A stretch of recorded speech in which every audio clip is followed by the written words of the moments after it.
everyone. Hello.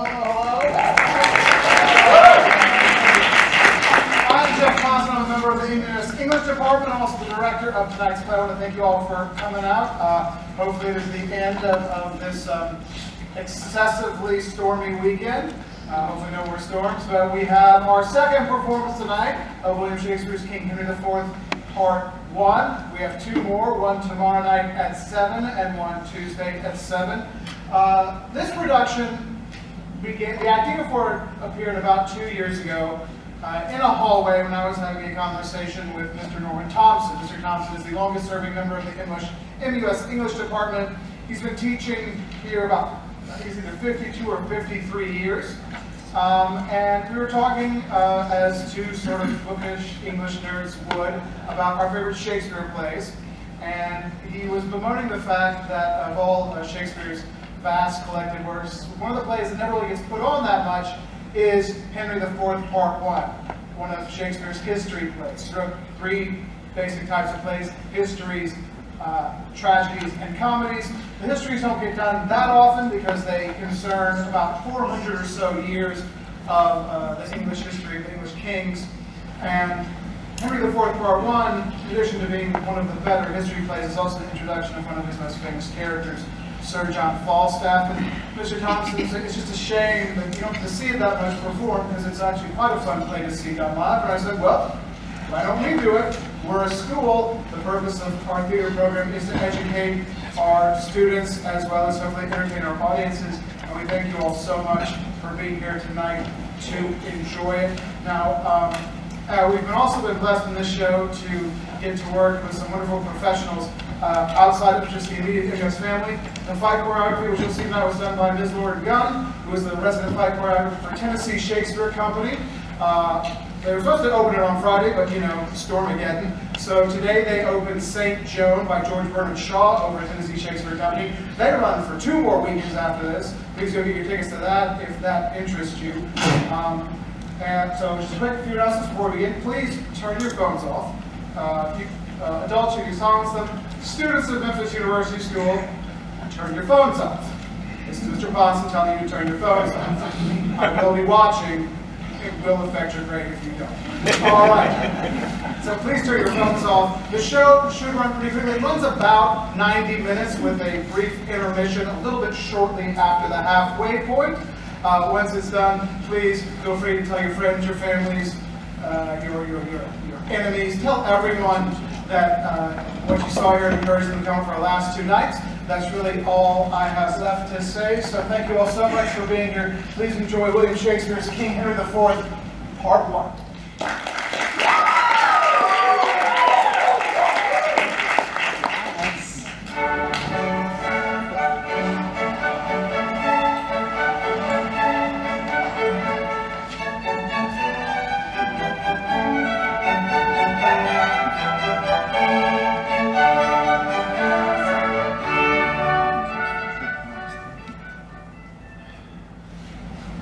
No matter where, of comfort no man speak. Let's talk of graves, of worms and epitaphs.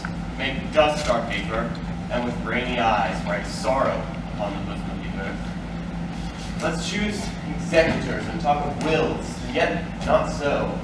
For what can we bequeath save our deposed bodies to the ground? Our lands, our lives, and all our bullet ropes. And nothing can we call our own but death, that small model of the barren earth which serves as paste and cover to our bones. For God's sake, let us sit upon the ground and tell sad stories of the death of kings, how some have been deposed, some slain in war, some haunted by the ghosts they have deposed, some poisoned by their wives, some sleeping killed, all murdered. For within the hollow crown that rounds the mortal temples of the king keeps death his court, and there the antic states, scoffing at state and grinning at his pomp, allowing him a breath, a little singing to monarchize, be feared, and killed with looks, infusing him with self and vain conceit, as if this flesh which walls about our life were brass impregnable, and humor thus comes at the last. The little pin bores through his castle wall, And farewell, King! Cover your heads, mock not flesh and blood with solemn reverence. Go away, respect, tradition, form, and ceremony's duty. For you, what mistook me all this while? I live with bread, like you, want friends, chase grief, feel need. Subjected thus, how can you say to me, I became?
So shaken as we are, so wham with care, found we in time to fight peace to pen and reach over that I big world speak against the strands of all.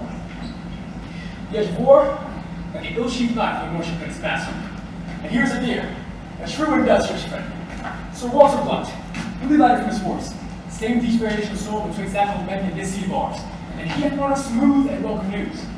The Earl of Douglas has been disconfitted. 10,000 Bolstocks, 220 knights, balked in their own blood as Walter Scout combated plains. Of prisoners, hospitals and gallant prize, cousin is it not? Faith is a conquest for a prince to boast of. Yea. Yea, that makes me sad and makes me sin and envy. My lord Northumberland should be the father of so blessed a son who is the theme of honor's tongue, a son who is fleet fortune's many in pride, whilst I, by looking upon him, see riot and dishonor stain the brow of my young Harry. Oh, that it could be proven that some magistrate fairy had exchanged them equivocals where they lie, and named mine Percy, his Plantagenet, then I would have his Harry and be mine. But let him for my thoughts. What think you, cousin, the same hostile pride? These prisoners, which in his adventures he has surprised, to whose own use he keeps, and sends me, or that I should have known. How can this news be so? This is his uncle's teaching. This is Worcester, beloved unto you in all Africa, which makes him prove himself in personal love to the crest of you against your dignity. But I have sent for him to answer this. Before this cause a while, we must delay our holy purpose to Jerusalem. Cousin, on Wednesday next our council will hold at Windsor. So inform the lords. I will, my liege. And you, Sir Walter Blunt, I bid thee go forth, and search out the taverns and ale houses that line the gates of this town. For it is surely there that you will find my wanted and so wayward eldest son. Go, find the Prince Henry, and report back and practice harm to justice things. Shall do as thou bidst me, your majesty.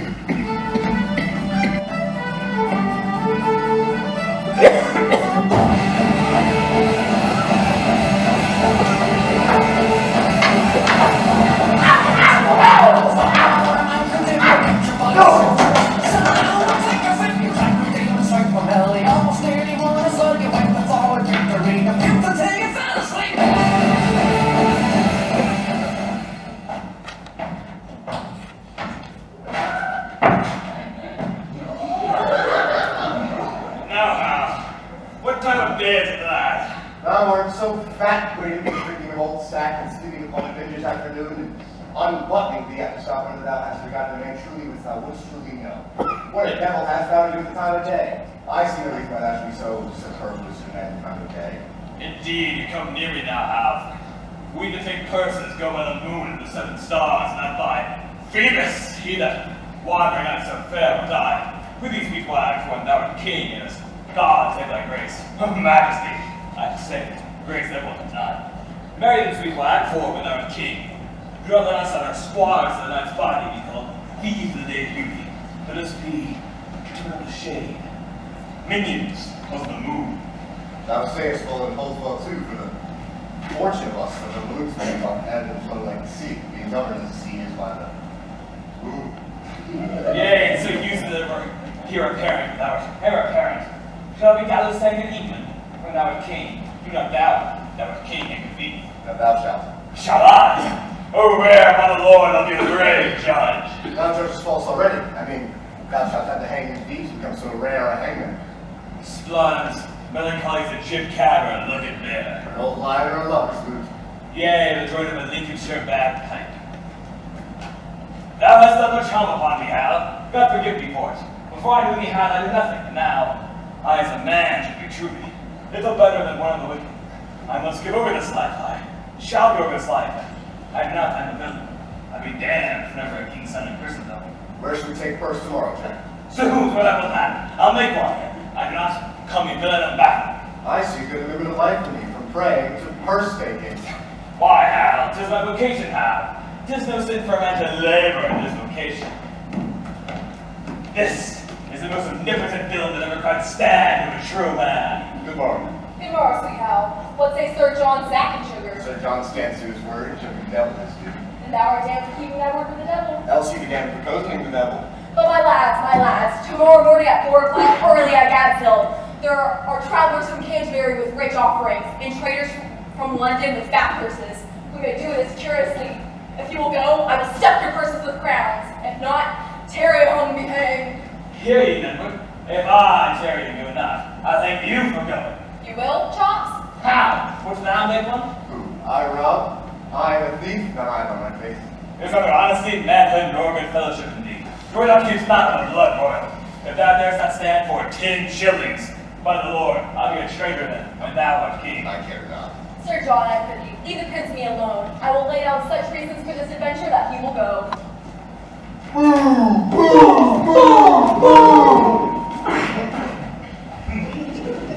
Now, my sweet good honey lord, ride with us tomorrow, and the jest to execute thy cannot do alone. Falstaff, Balmer, Pito, and Gadshill will rob them this men of which we lay late. You and I will not be there. And once they have the booty, if we do not rob them, cut this head from my shoulders.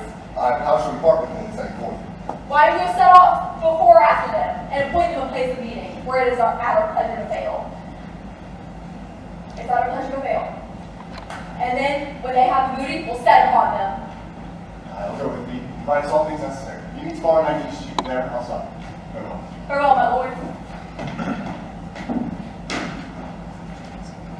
I know you all. In a little while will hold the unyoked humor of your idleness yet. Herein I will imitate the sun, who doth permit the base contagious clouds to smother up its beauty.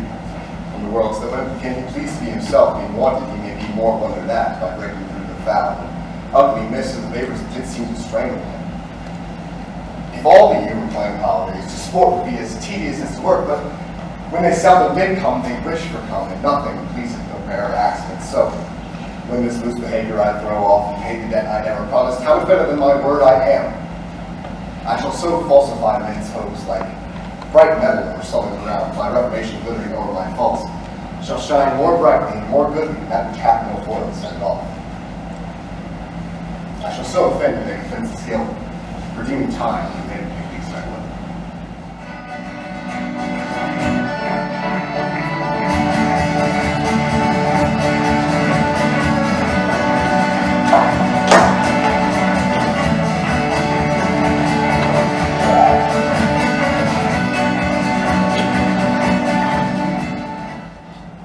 My blood after too proud, and after stir these indignities, and you found me for accordingly to tread upon my vision. But be sure, I will from henceforth value myself, mighty and to be feared, in my condition, which hath been smooth as oil, soft as young down, therefore lost the title of respect and proud of my ages. Our house, my sovereign, serves the scourge of greatness you used our name. My lord? Word, sir! Get thee, before I do see danger and disobedience in thine eye. You have good leave to leave us. If we need your use of counsel, we shall send for you.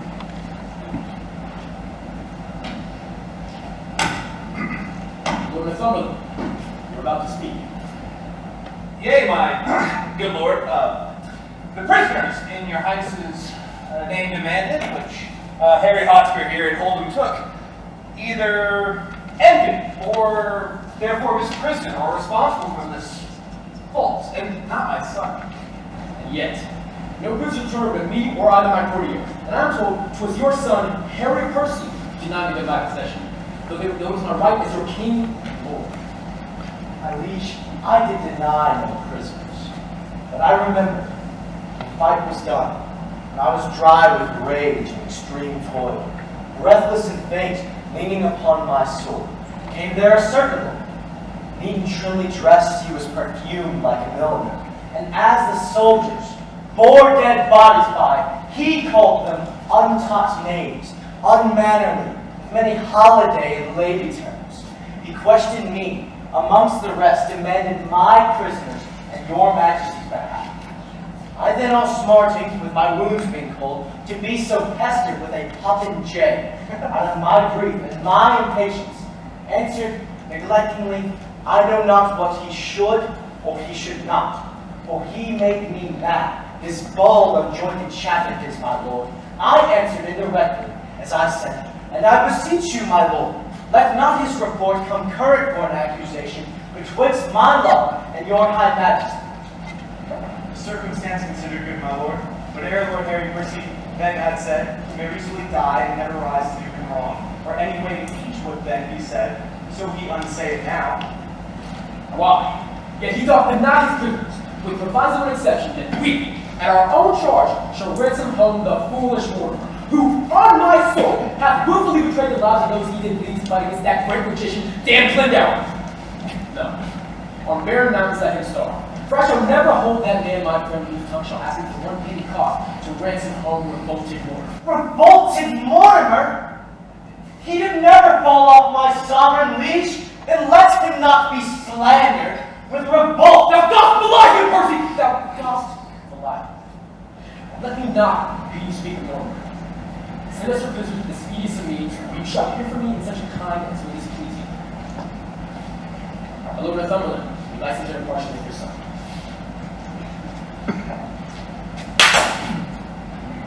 Send us your prisoners. You shall.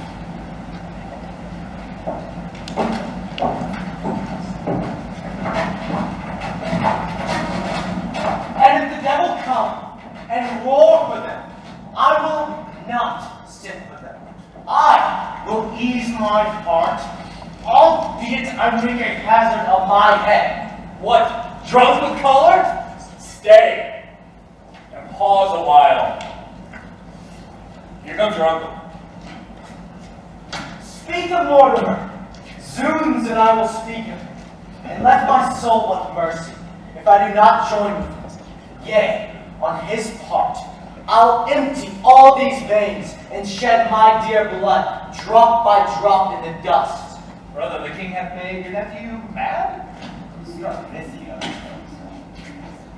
He will, forsooth, have all of my prisoners. And when I urged the ransom once again of my wife's brother, his cheek looked pale, and on my face turned an eye of death, trembling at even the name of Mortimer.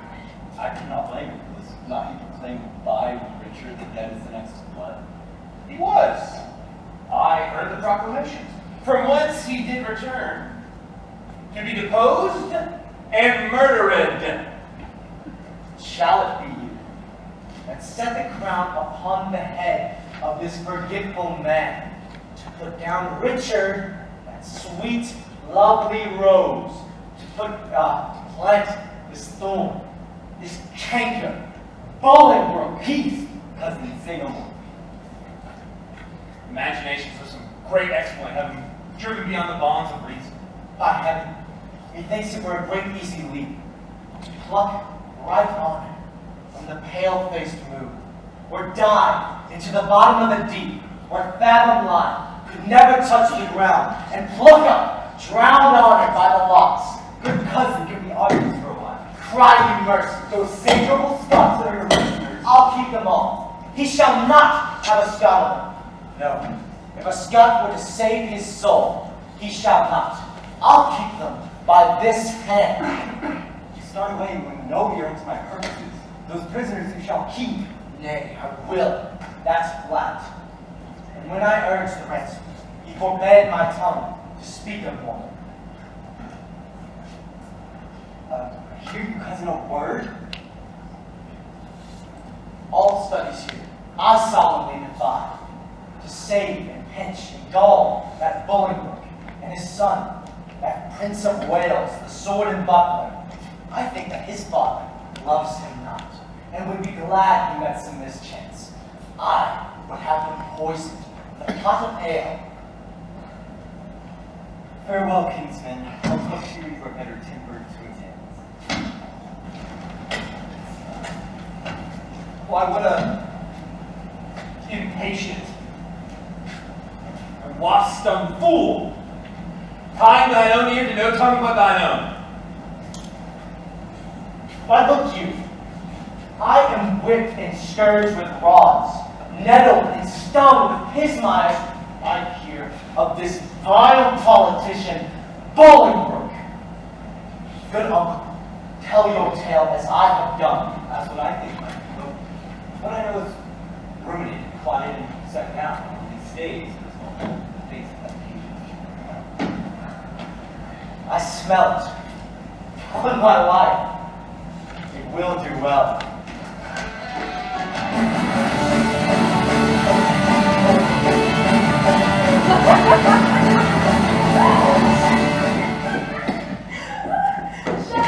Shelter, shelter! I removed all South Forward City pressed like a goat velvet! Stand close.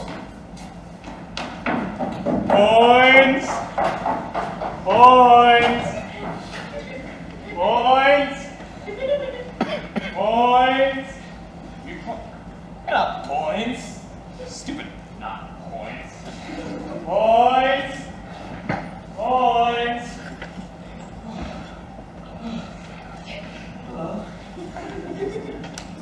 Points! Points! Points! And be hanged! Points! Cease, you fat-gaping rascal. What brawling dost thou keep? Where's points now? He just went up the hill. Albert. I'm cursed around that beast company. That rascal had to move my horse and tie that note out there. If I push around with 4 foot when the squire further afoot, I shall break my win.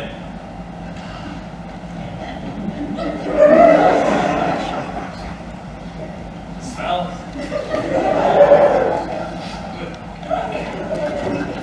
I am the merriest brother to ever chew the tooth. 8 yards of uneven ground is 3 score and 10 miles of foot with me. In a stony-hearted villains know well enough. A plague upon it, and thieves not be true upon it.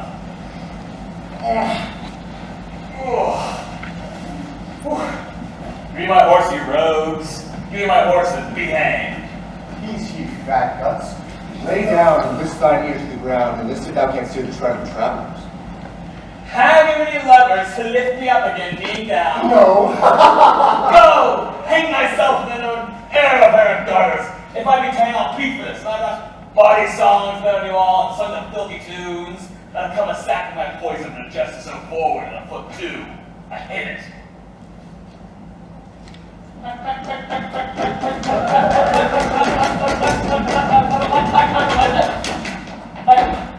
Stand. So I do.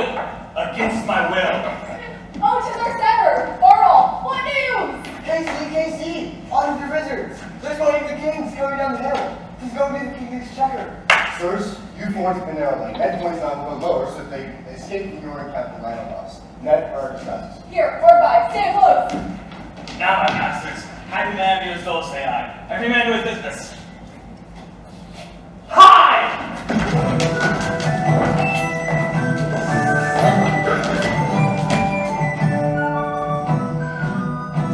Come, neighbor, the boy will lead our horses on the hill. We'll walk afoot and ease our legs. Aye, verily!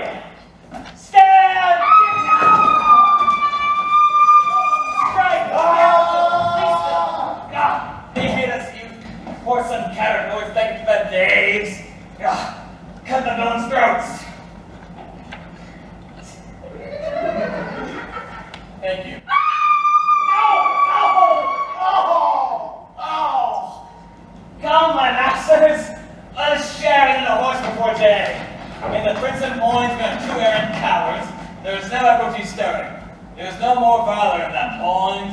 wild duck. Your money!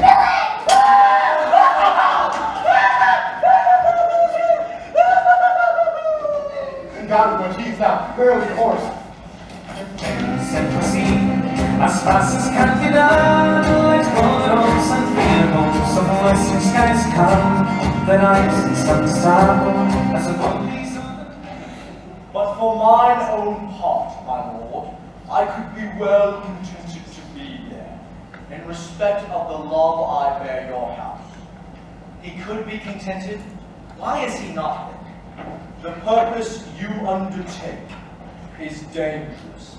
Why, that's certain. 'Tis dangerous to take a cold, to sleep, to drink. But I tell you this, my lord fool, out of the nettle's dangers, we pluck the flower safely. Our plot was as good as ever was laid. Our friends true and constant, a good plot, good friends, and full of expectation, an excellent plot, very good friends. What a frosty spirited rogue is this? How now, Kate? I must leave you for these 2 hours. Oh, my good lord, why are you pressing on? Tell me, sweet lord, what is that takes from me? Thy stomach, pleasure, and thy golden sleep? Why dost thou bid thine eyes upon the earth, and start so often when thou sits alone? In thy faint slumbers our guide have watched, and heard thee murmur tales of iron wars. Thy spirit within thee hath been sweat war, and so hath disturbed thee in thy sleep. But beads of sweat have stood upon thy brow, and in thy face strange motions have appeared, such as we see when men restrain their breath on some great sudden test. Oh, what pretense of these! What heavy business hath my lord in hand? And I must go on. Else, and else be lost. Sayest thou, my lord? What is it which carries me away? Why, my horse, my love, my horse. Out, you bad-headed beast! A weasel hath not such a deal of spleen as you are talking with. In faith, I'll know your business, Harry. That I will.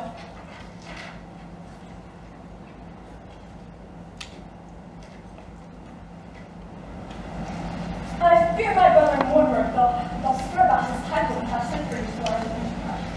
But if you go, directly to this question that I ask. In faith, I'll break your little finger, Harry, if thou will not tell me all things true. Sayest thou, wouldst thou have? Do you not love me? Do you not indeed? Well, do not then. For since you love me not, I do not love myself. Do you not love me? Nay, tell me if you speak in jest or not. Without seeing you by, whether I must, I must. Conclude this night, I must leave you. How? So far? Hark you, Kate. Whither I go, thither shall you go too. Tomorrow I will sail, and then you shall as well. Please continue. It must be a force.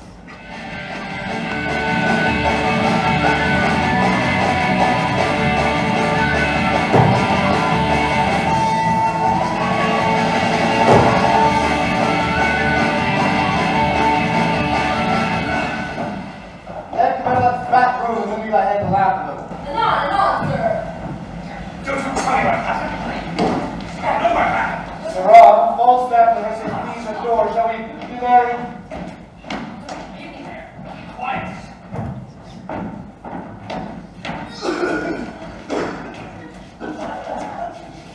Welcome, Sir Jack. Where hast thou been? A plague of all cowards, I say, and a vengeance too. Marry and amen. Give me from sack, boy. Ere I lead this life long, I'll sow to her stocks and mend them and put them too. A plague of all cowards. Give me a cup of sack, rogue. Is there no virtue extent? Didst thou ever see Titan kiss a bishop on pitiful-hearted Titan about the sweet tale of the sons? If thou didst, then present that compound. You rogue, a villainous coward. Go thy ways, old Jack. Die when thou wilt. If manhood, good manhood, be not forgot upon the face of the earth, then am I shot and heavy. There are about 3 good men unhanged in England, coming them as fat, and grows old. God help the while. A bad world, I say, a plague of all cowards, still say I. How now, old sack, what mutter you? A king's son, you parental males. Why, you poor never sit around, man. What's the matter? I'm not a coward. Answer me to that. And points there? You fat paunch, and you call me coward? Fat paunch, stop me! I call him coward. I see there, I call him coward. What's the matter? What's the matter? There be 4 of us here carrying 1,000 pounds this day morning. Where is he, Jack? Where is he? Where is it? Take it from us it is. 100 upon poor 4 of us. What, 100 man? I'm a rogue if I'm not half 4 with a dozen of them charged together. I've escaped by miracle. I was 8 times thrust through the doublet, 4 through the hose, my bucklet cut through and through, my sword happened a handsaw. I gave signal. I was never done better since I was a man, and all without do, a plague among cowards. Speak, sirs, how was it? Oh, D4 7 points some dozen. 16 at least, my lord, and down. No, they were outbound. You rogue, they were there, every man of them. And as we were sharing, some 6 or 7 freshmen set upon us. And about the rest, did come in the other. What, fought you with them all? All? Not what you mean all. If I fought not with 50 of them, then am I a bunch of the edge. Pray God you've not murdered some of them. Nay, that's past praying for. 2 I'm peppered, 2 I'm sure I paid, 2 rogues in buckler suits. I told you what, Hal. If I told you a lie, spit in my face, call me horse. Dost thou hear me, Hal? Aye, and mark thee too, Jack. These lies are like their father that begets them. Gross as a mountain, open, palpable. Why, you claim brain guts, you naughty faded fool. You obscene horse and greased tallow catch. What? Art thou mad? Art thou mad? Is not the truth? I'll be known guilty of this sin, this sanguine coward, this bed presser, this horseback trainer, this huge tail of flesh. Oh, you starveling! You elfskin! You dry meat hog! You bull's pizzle! You stockfish! Over breath of utter what is like the tailor's yard! You sheep! You coat-case! You vile standing top! Oh! Well, breathe a while and do it again, when thou hast tired thyself in base comparisons. Hear me speak with this. Mark, Jack. We 2 saw you 4 set on 4 and down, and were masters of their wealth. Mark now how plain tale will look you can. Then did we 2 set on you 4 and with a word outfaced you from your prize. And yet, I'm here in this house and can show it to you still. And you, Falstaff, you carried your guts away as quickly and with as quick dexterity and roared, and still roared and runs every time I see a bull calf. Come, Jack, what lie hast thou now? By the Lord, I knew ye as well as he that made ye. Why hear ye my masters? Was it for me to kill the heir apparent? Should I turn upon the true prince? Why, not knowest I'm as valiant as Hercules? No. But beware instinct. The lion shall not touch the true prince. Instinct is a great matter. I was a coward now on instinct, and I should be the better of myself indeed during my life.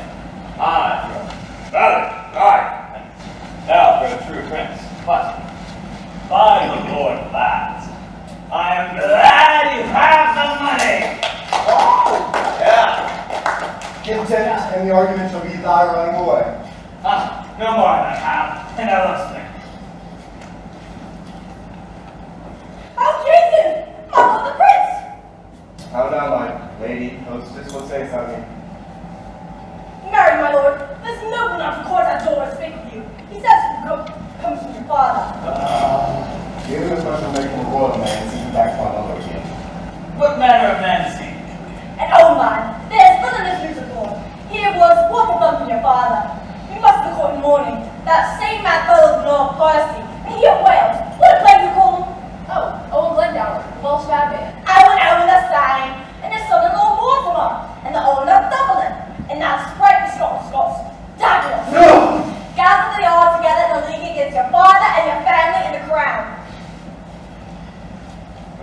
Tell me, Hal, art thou not horrible in fear of thou being the heir apparent? Could the world not pick thee out 3 such enemies as that fiend? Douglas! That spirit Percy and that double Glendower? Are they not poor be afraid? Does not their blood thrill in skin? How will I, Faith? I guess I like some bad instinct. But that would be horribly trivial when it comes to thy father. If thou love me, practice an answer. Do thou stand for my father and examine me upon the particulars of my life? Shall I, content this share shall be my state?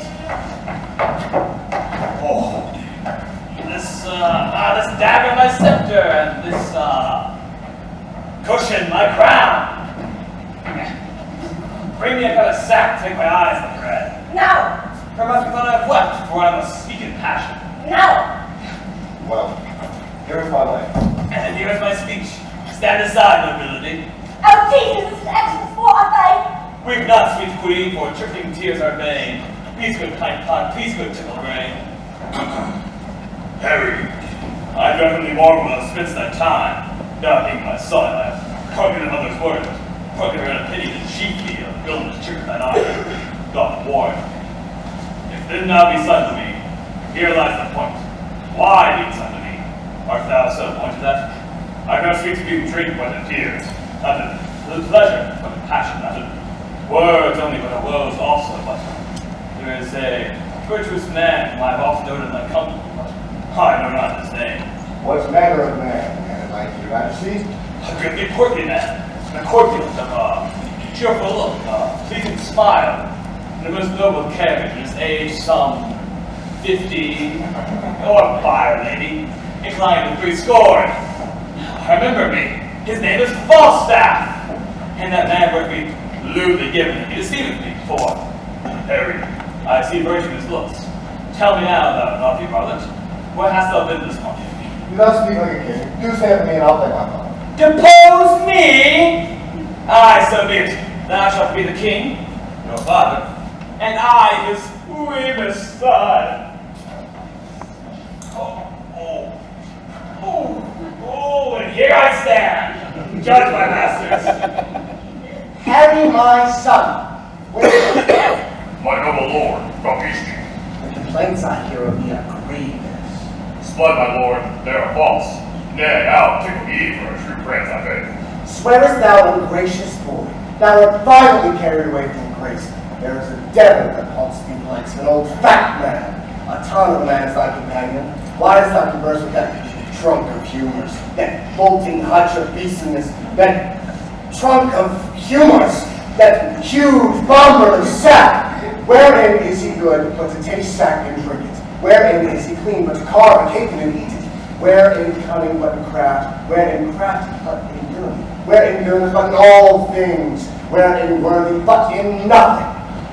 I would your grace would continue with whom means your grace? That abominable spirit of you Falstaff! My lord, the man I know. I know thou dost. But to say no more harm in him than in myself, for to say more than I know. That he is old, this blind man has been witnessing. The more the pity, but that he is, taking your reference, a whore master. That I must deny. If sap and sugar be a fault, God help the wicked. If the old and merry be a sin, then many an old host I know is damned. To be fat, be to be hated. If I was lean, kind, or to be loved. No, my good lord, banish Peter, banish Bartle, banish Boynes. But for sweet Jack Falstaff, kind Jack Falstaff, true Jack Falstaff, valiant Jack Falstaff, and therefore more valiant being as he is, old Jack Falstaff. Banish ahead by Harry's company, banish ahead by Harry's company. Banish not Jack, banish all the world.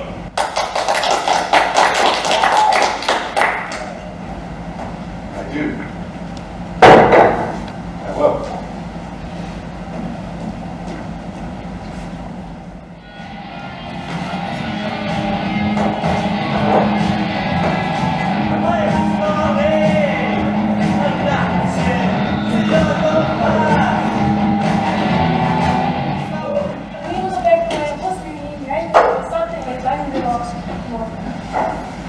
Oh, no nymph nor wondrous fairy spirit, whispering sweet verses into the night's air could match the sweetness of my wife's fair voice. My father-in-law, mighty Glendower, I pray tell me, what is this song's nature for, though the words must be of love itself yet?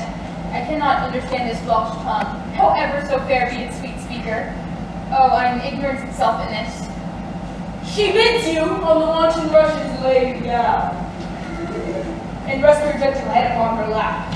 She was singing a song that pleased you, charming her blood with such pleasing heaviness, making such difference twixt wake and sleep, as is the difference betwixt day and night. The hour before the heavenly artist he makes his golden progress in the east. With all my heart, I'll sit and I'll hear her sing, and by that time I'll grow, I think, be drawn. Do so, and those musicians that shall play to you shall hang in the air 1,000 leagues from hence. Straightway they shall be here. Sit and attend. These promises are fair, these parties are short, and our Dutch is full of prosperous hope. Lord Mortimer, Cousin Glinda, and Uncle Worcester. Plague upon it, I forgot the map. No, here it is. Sit, Cousin Percy. Sit, good Cousin Hotspur, for by that name as oft as Lancaster doth speak of you. His cheek looks pale, and with rising sigh he wished you in heaven. And you in hell, as oft as Owen Glendower spoke of. I cannot blame him, for at my nativity, the front of heaven was full of fiery shapes, of burning crescents, and at my birth, the frame and huge foundation of the earth shaped like a tower. Then it would have done in the same season if your mother's Catholic but kissed you, though you yourself had never been born. I say the earth did shake when I was born. Your 18. Cousin of many men, I do not bear these crossings. Give me leave to tell you once more that at my birth, the front of heaven was full of fiery shapes. The goats ran from the mountains, and the herds were strangely clamorous in frightened fields. These signs have marked me extraordinary. All the courses of my life do show that I am not among the roll of common men. I can call spirits from the vasty deep. Why, so can I, or so can any man. But will they come when you do call for them? Come, no more of this unprofitable chat. 3 times has Henry Bolingbroke made head against my power, and thrice am I sent him from the banks of Wye and sandy bottom Severn, bootless home and weather-beaten back. Let me not understand you. Speak it in Welsh. I can speak English as well as you, my lord, for I was trained up in the English courts, where being much young, I framed to the harp many an English ditty, lovely well, and gave the tongue a helpful ornament, a virtue that was never seen in you. The moon shines fair. You may away by night. Why, Cousin Percy, have you crossed my father? I cannot choose. Sometimes he angers me of telling me of the molewood and the ant, or of the dreamer Merlin and his prophecies, and such scamble stuff as pulls me from my faith. In faith, he's a worthy gentleman, exceedingly well-bred and proficient in strange concealment, as valiant as a lion, and bountiful, affable, and wondrous as minds of India. Shall I tell you, cousin, he holds your temper in high respect, and curbs himself even at his natural scope. When you put crosses from your face, he does. I warn you that man is not alike. Might so have confused as you have done, about the taste of danger and reproof. But do not use all. Let me entreat you. In faith, my lord, you are to go away. And things are coming hither up done enough to comply besides patience. We must needs learn to amend this fault. Though sometimes it shows greatness, courage, blood, and that's the dearest grace of goodness. Yet, oftentimes it doth present harsh rage, defective manners, want of government, pride, haughtiness, opinion, and disdain, the least of which, haunting a nobleman, oozeth men's hearts, and leaves behind a stain on the beauty of all parts and sides, without any commendation. Well, I'm schooled. Good manners to your speech. Come, Lord Mortimer. You are as slow as hot Lord Percy's on fire to go. Will the horse lead? With all my heart.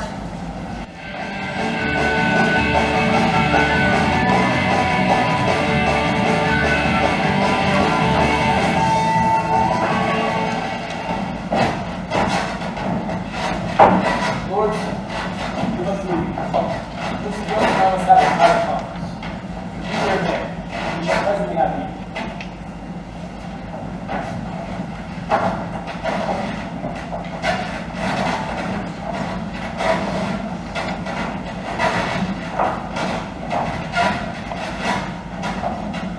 or not whether God would have so.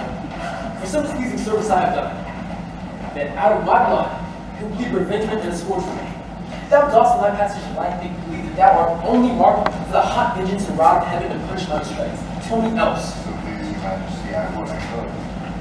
God pardon me, Harry. Yet let me wonder, at thy affection which you hold away quite a flight from all thy ancestors. By placing counsel thou hast rudely lost, which by thy younger brothers supplied. And thou art almost alien to all the hearts of the court princes of my blood. The hope and expectation of time is ruined, and the soul of every man prophetically called for a thing by fall. The skipping king, he ambled up and down in shallow gestures and rash battle ways, soon kindled and soon burned, carved his state, mingled his royalty with capering fools, and gave his countenance against his name to laugh at jibing boys and stand the push of every beardless man comparative. He who pays the countries, and heaps himself to popularity, and in that very line Harry stands that. For thou hast lost thy princely privilege with vile participation, not an eye is aware of thy common sight, save mine, which I desire to see. I shall hereafter my thrice gracious lord warn myself. For all the world, as thou art to this hour was rich again, thrice at this hostler, Mars and Swath and Cloak, taking great Douglas, and thieved her and made a friend of her, to fill the mouth of deep defiance up and shake the peace and safety of our throne. What say you this? But wherefore do I tell thee of my foes? Thou that art my nearest and dearest enemy, thou that art like enough to fight against me under Percy's pay, to dog at his heels, and curse at his frowns, just to show how much thou art the gem. Do not think it so, you should not fight it so. And God forgive me that there is so much sway thy majesty's good praise away from me. I shall redeem all this on Percy's head. Percy's but a factor. Good, my lord, to engross up glories even on my behalf. Now I shall call him to so strict account. Yea, he shall render up every glory done. He must try his worship of his time. If not, I shall tear the reckoning from his heart, or the end of life cancels all dance. I will die 100,000 deaths ere the smallest parson is found. 100,000 rebels die in this. Thou shalt charge and sovereign trust herein. How now, good one? That looks a little speed. So I have the business that I come to speak of. Lord Mortimer of Scotland sent order. Douglas and the English rebels with the 11th of this month at Shrewsbury. A mighty and cheerful head they are.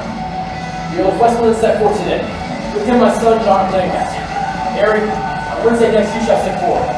Our hands are full of business, that's the way. Advance your feet in fat, while men delay.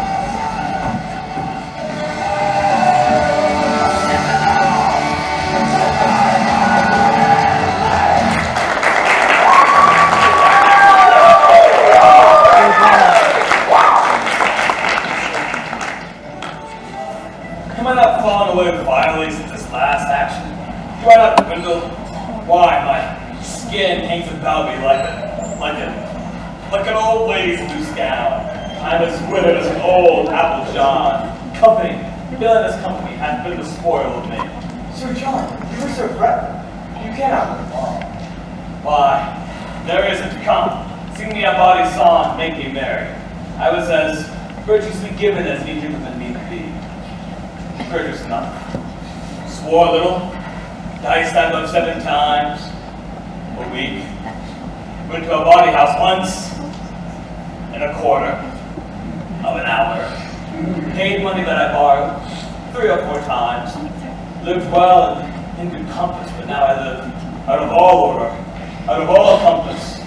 Why, Sir John, you're so fat that you must needs be out of all compass. A more reasonable compass, Sir John.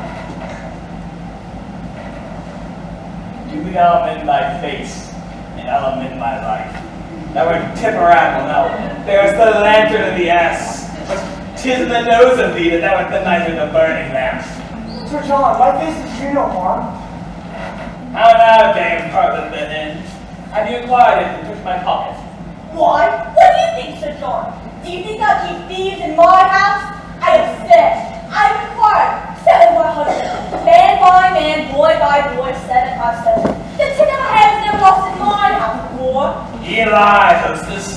Gardolph was shaved and lost many a hair, and I'll be sworn that my pocket is picked. Go to. You are a woman. Go. Who, I? No, I'm a fighter, God flesh. I've never been called so in my own house before. Go to. I know you well enough. No, Sir John, you do not know know me, Sir John. I know you, Sir John.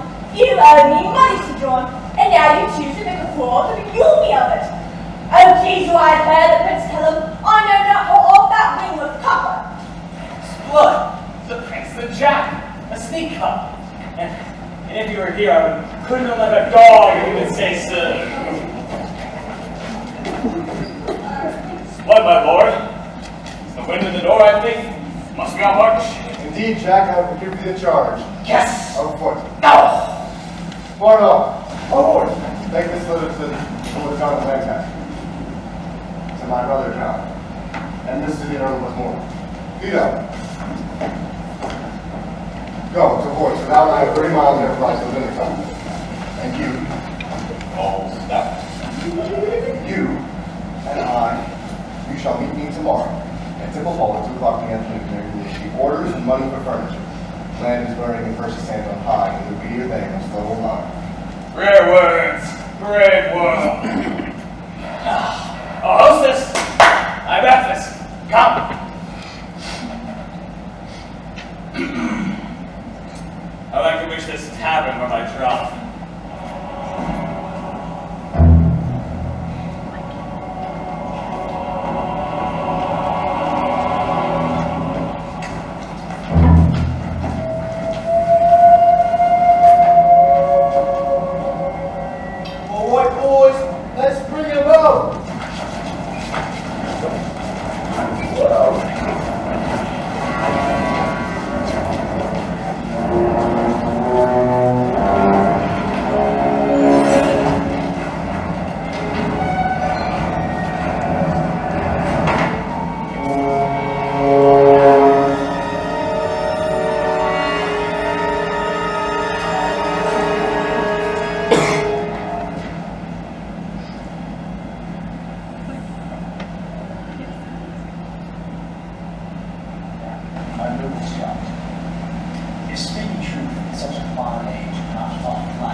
Topsy-turvy down. Yet all goes well. Yet all our joints are whole. That's hard to think. There's not a word in Scotland as the term of here. Ah, Cousin Vernon, welcome me by my soul. Pay not my news, you crowd welcome my name. I have news. The Earl of Westmoreland, 7,000 strong, is marching hitherwards with Prince John. What more? I have more news. The king himself in person is sent forth hitherward and speedily with strong and mighty preparation. He shall be welcome too. And where is his son, the nimble-footed madcap, Prince of Wales? All furnished, all in arms. I saw him carry with his hero. His pieces on his thighs, down the arm. No more. No more! Worse than the sun in March. His praise doth nourish Aiden. Only Glendower will come. There is more news. I learned in work there, as I grown long. He not drawn power this 14 days. Not forced tidings out here yet. Aye, but I think that. And what may the king's whole battle reach unto? 30,000. 40, let it be.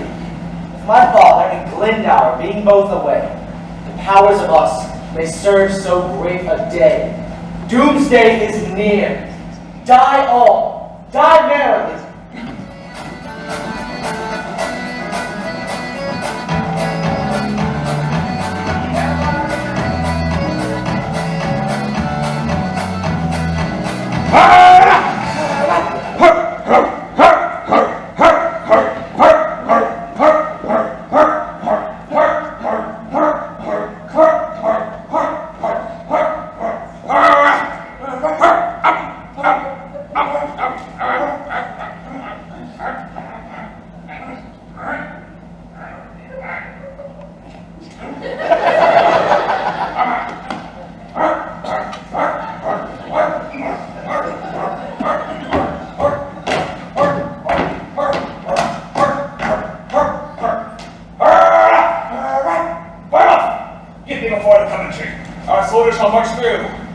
out of the sack.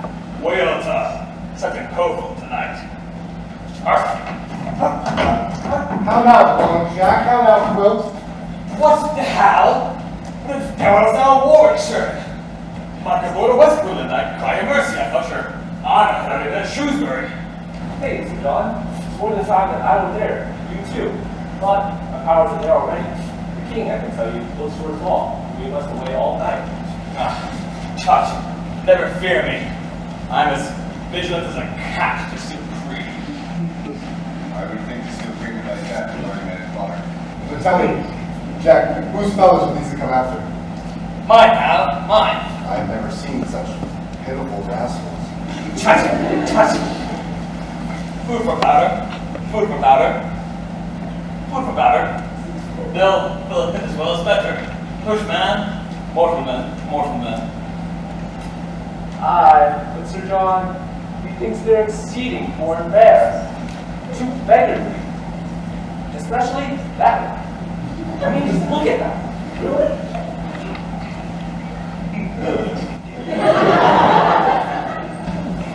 Hey, for there.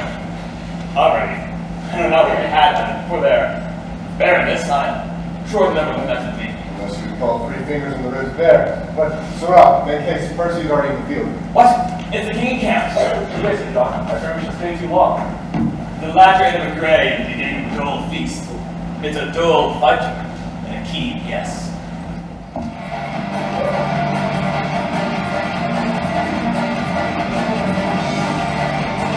We'll fight with him tonight, maybe not. Give him the advantage. Not a minute.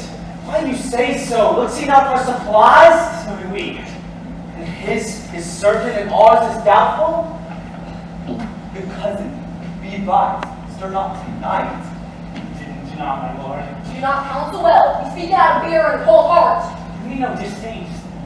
Do we know disdain, Douglas, my life? I dare well maintain it for my life. The number of the king exceedeth ours for God's sake, cousin. Stay till all come in.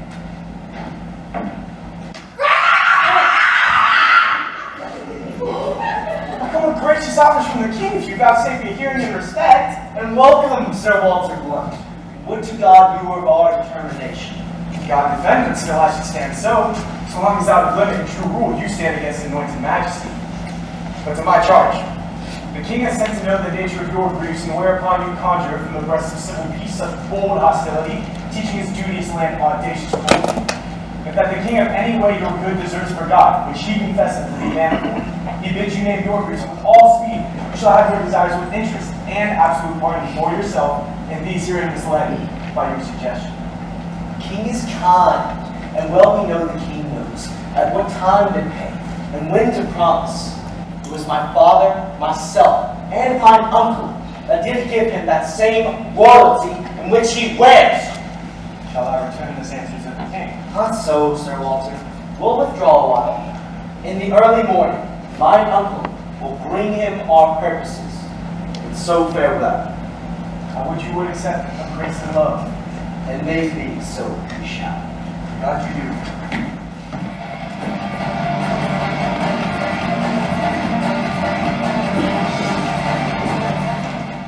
I'm literally the sun against the view of young musky hill. And it was pale in his dinner. The southern wind doth play the trumpet to his purpose, by his hollow whistling the leaf tree, he predicts the tempest and the bluster. With losers let us sympathize, for nothing can seem foul.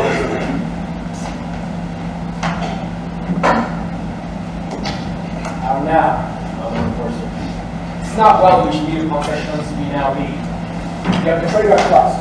You made us doff our easy peasy roads of peace. Crush our old limbs in gentle steel. What say you to it? Will you again unknit though not all poor woman? Hear me, my liege. For my own part, I could be well content to entertain the lagging of my life in quiet hours. For I do protest I have not sought to take this life. I sought it. And how comes it? Rebellion lay this way, and he found it. Peace to you and peace. It pleased your majesty to turn looks of favor from myself and all our house. And yet, I must remember you, my lord. We were the first and dearest of your friends. For you, my staff of office did I break in virtuous time, and posted day and night to meet you on the way. and kiss your hand, when yet before you replace her in a cat, nothing so strong and fortunate as I. It was myself, my brother, and my son who brought you home and boldly did out dare the dangers of the time. You swore to us, and from this sworn with their advantages, you took occasion to be quickly moved to grant the general sway into your hand. For Jacob was his Doncaster, grew by your feeding there's so great a bulk that even in your love does not come near to second your swallow.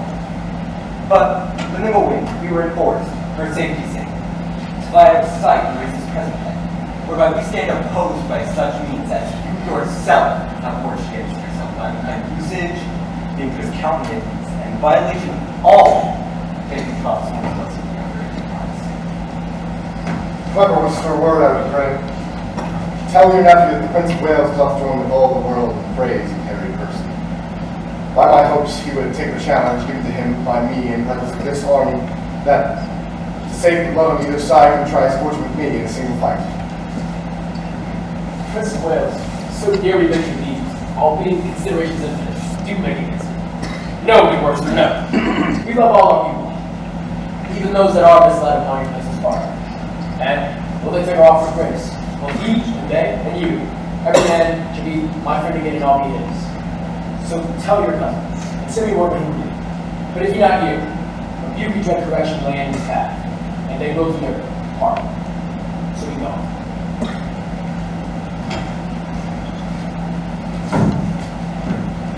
It will not be accepted on my life. The odds from others are confident against the world and ours. Hence, therefore, every leader to his charge. Our hands are full of business, let's away. And fancy feast and fat will make delay. How? If thou see me down at that strike, no, this upon the French. Nothing but a colossus could do thee that friendship. Say your prayers and farewell. I would for bedtime, and all well. Thou always got it, Jack. Did not do yet. I'd be loath to pay him before this day. What need I be so forward from the coast not upon me? Well, 'tis no matter. Honor pricks me off. Yea, how if honor prick me off when I come home? Can honor set to a leg? No. Or an arm? None. Take away the grief of a wound? No. Honor hath no skill in surgery? No. What is honor? A word. What is in that word honor? What is that honor? Air. A trim reckoning. Who hath it? He that died on Wednesday. Doth he feel it? No. Doth he hear it? No. 'Tis insensible though. Yea, to the dead, but will it not live with the living? No. Why? Detraction will not suffer it, and I'll none of it. Honor is a mere cushion. So ends my catechism. The 1, 2, 3 fell apart as they hit the floor. In a curve of wax, we will pay respect to the Lord. My happy must not know Sir Richard, the little kind offers the king. Unless he did. Then are we all undone? It is not possible, it cannot be. The king should keep his word loving us. He will suspect us still by the ton of punishments against some other faults. My nephew's trespass may be well forgotten. It hath the excuse of youth and heat of blood, and his corruption being taken from us, we, as spring of all, shall pay for all. Therefore, let not Harry know. In any case, we all pay the king. What you will, I'll say to so. Here comes our cousin. My uncle is returned! Deliver up my lord of Worcester. Uncle, what news? The king will bid you out, cousin. And defy him by the Lord of Westmoreland. Do you and don't tell him so. Marry, and shall, and... Very willingly! There is no seeming mercy.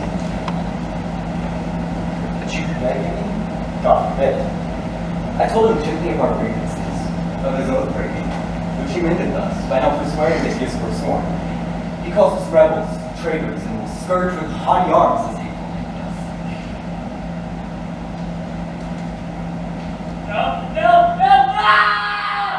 Arm against the door! For I dare to brave defiance in King Henry's teeth. And Westmoreland, thou was engaged to bear it, which cannot choose but bring him quickly prepare that he comes on apace. Let each man do his best.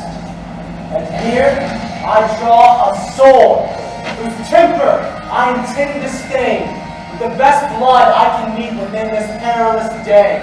Sound all the lofty instruments of war, and let us embrace by that music, for heaven to earth, some of us never shall second time do such a courtesy!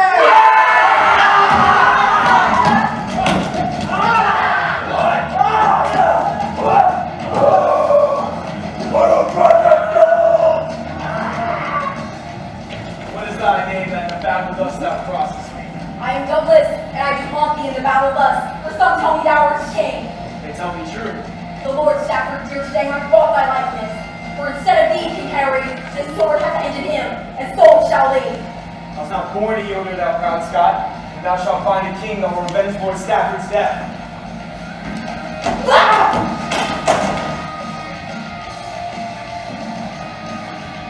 Oh, Douglas! Hadst thou fought culminated thus, I've never triumphed in one such as God. All's done, all's won. Here breathless lies the king. Where? There. Oh, Douglas, a gallant knight he was. His name was Sir Walter Blunt, similarly armed like the king himself. Full boast of thy soul whither it goes. Why didst thou tell me thou art the king? King hath many marching in his coats. Well, I will murder all his wardrobe, kill all his coats, one by one, until I meet the king. Up and away, our soldiers stand full fairly for the day!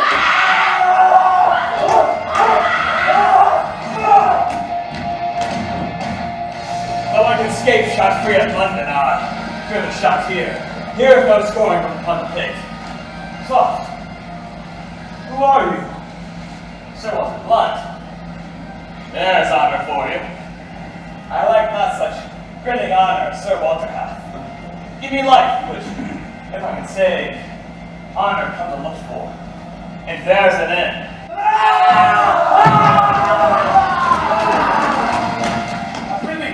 Harry, withdraw thyself, thou dost bleed too much. And you, Sir John, go you with me. Not I, my lord, unless I didn't leave you.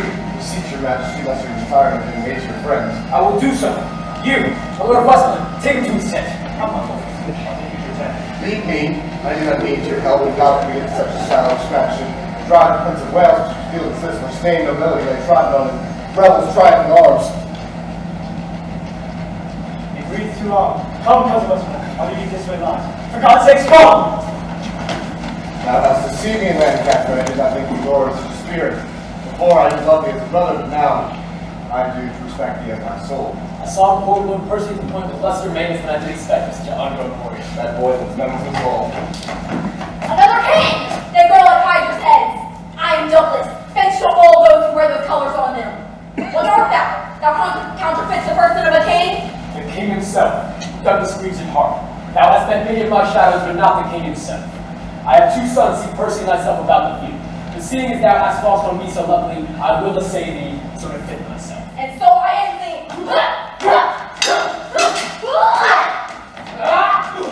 Oh, God.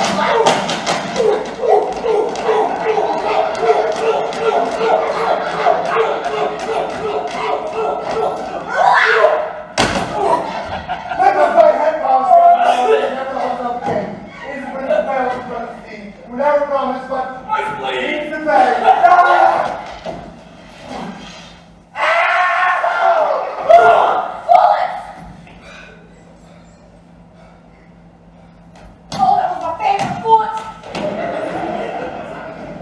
Surely, your majesty, how fares your grace? Stay and breathe a while.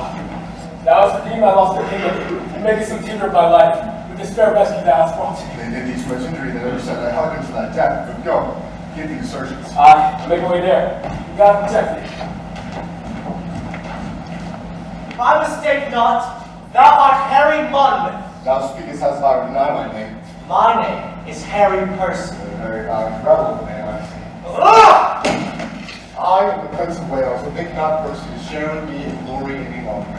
Two stars keep not their orbit in one sphere, nor can England brook a double reign of both Harry, Percy, and the Prince of Wales. Nor shall it, Harry, for the hour has come to end the one of us. And would to God, Your name and arms were as great as mine. And I'm even greater when I part from you, and all the budding honors on my crest I'll cross to make a garland for my head. I can no longer brook thy vanities.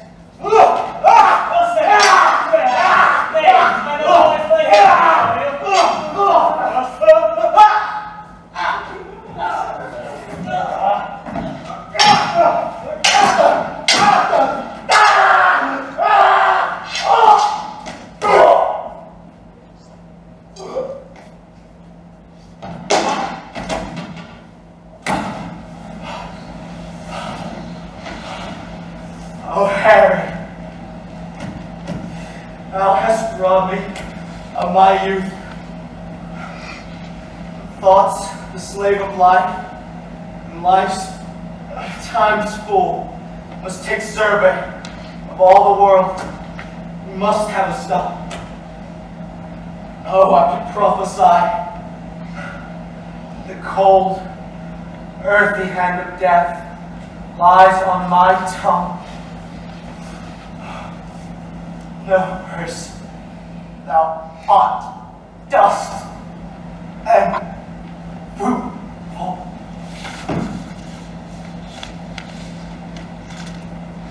For worms. Fare thee well, brave person, noble heart, ill-weaved as Bishop how much art thou shrunk? For when that this body did contain spirit, too small the kingdom was avowed, but now 2 paces the vilest earth is room enough. And there's not so stout a gentleman. What? Old acquaintance? Could not all this flesh even in a little life? Farewell, Jack. In battle will I see thee by and by. Till then, in blood, my noble Percy lie.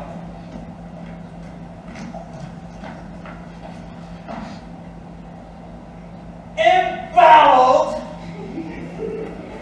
If thou unbound me today, I give thee leave to flatter me and be true tomorrow. The better pardon. The better pardon. Now.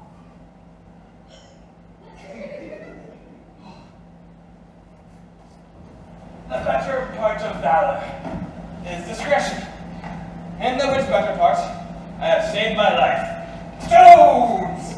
I fear this gunpowder, Percy. Though he be dead, I'm not he should counterfeit to and rise. By the Lord, I fear him. Prove but counterfeit. Therefore, I'll make him sure.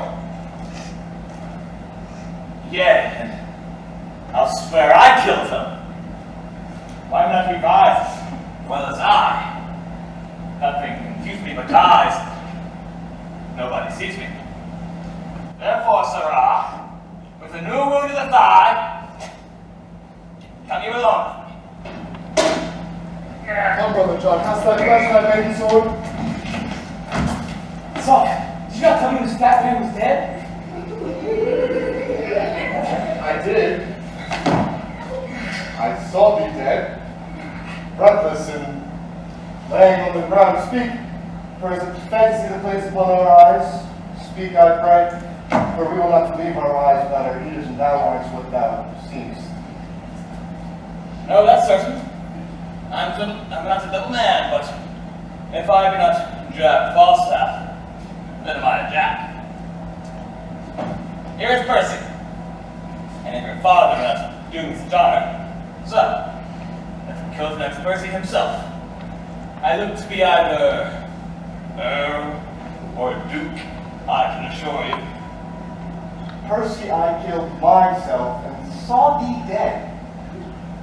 Didst thou? Lord, Lord, how the world is given to lying.